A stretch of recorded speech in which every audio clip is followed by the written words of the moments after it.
Hello everyone. In this session, we want to look at backing up and restoring your failover cluster. Failover clustering is a great way to provide fault tolerance for your servers because if one server goes offline for any reason, another server in the cluster takes over. So there is no data lost and there is no downtime. But it is still necessary to back up your cluster database and your cluster nodes. It is even more important to be able to restore your database. Now, your cluster nodes can be backed up using Windows Server Backup or any other third-party backup tool. For a backup to succeed in a failover cluster, your cluster has to be running and it must have a quorum. In other words, enough nodes must be running and communicating for that backup to succeed. So when you are backing up data through a cluster node, notice which disks are online on that node at that time, because only disks that are online and owned by that cluster at the time of the backup are backed up.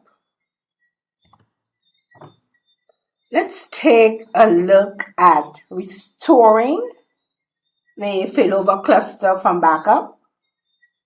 When you restore the failover cluster from backup, you can restore the cluster configuration, the data on cluster disk, or both. Your cluster service keeps track of which cluster configuration is the most recent, and it replicates that configuration to all cluster nodes. Let's look at our scenario here.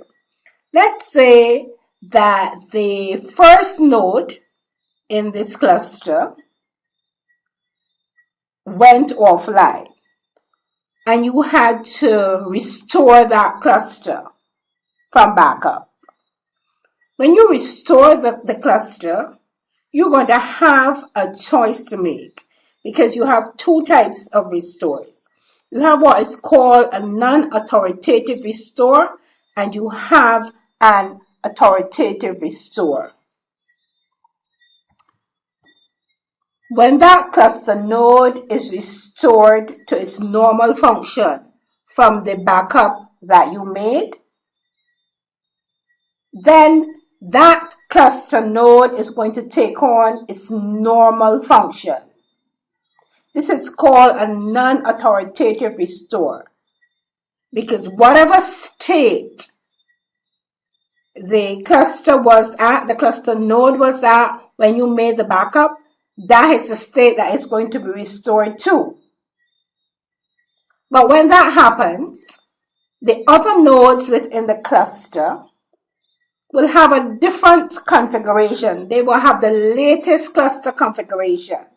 And what is going to happen is that the latest cluster configuration is going to replicate to that node that you just restored. So the node will not have the cluster configuration it had when you backed it up because it is going to be replaced by the latest cluster configuration. In a situation like this, the reason that you might want to use a non-authoritative restore is to restore a node that probably was damaged and you just want it to be restored to its normal function. When it is restored to the normal function and it joins the cluster, the latest configuration will automatically replicate to that particular node. But what if we wanted to roll back the cluster configuration to the configuration stored in backup. Let's look at our second example for the authoritative restore. Your first server here went offline and you had to restore it from backup. But instead of doing a non-authoritative restore, you want to do an authoritative restore. When you perform that authoritative restore, what is going to happen is that node will maintain the state that it was or that it had when the backup was made. And the other nodes are not going to overwrite that state. The cluster configuration from the other nodes will not replicate to that node, because if that happens, then the first node will no longer be in the state it was at backup. But you want it, for your purposes, to have the same configuration that you had when you made the backup. And that is when your choice again would be an authoritative restore. When you restore backed up data through a failover cluster node, again, notice which disks are online on that node at that time, because data can be written only to disks that are online and owned by that cluster node when the backup is being restored. Windows Server Backup Tool can be used to do the non-authoritative restore, while the ntdsutil command and wb-admin command can be used to do or to perform the authoritative restore.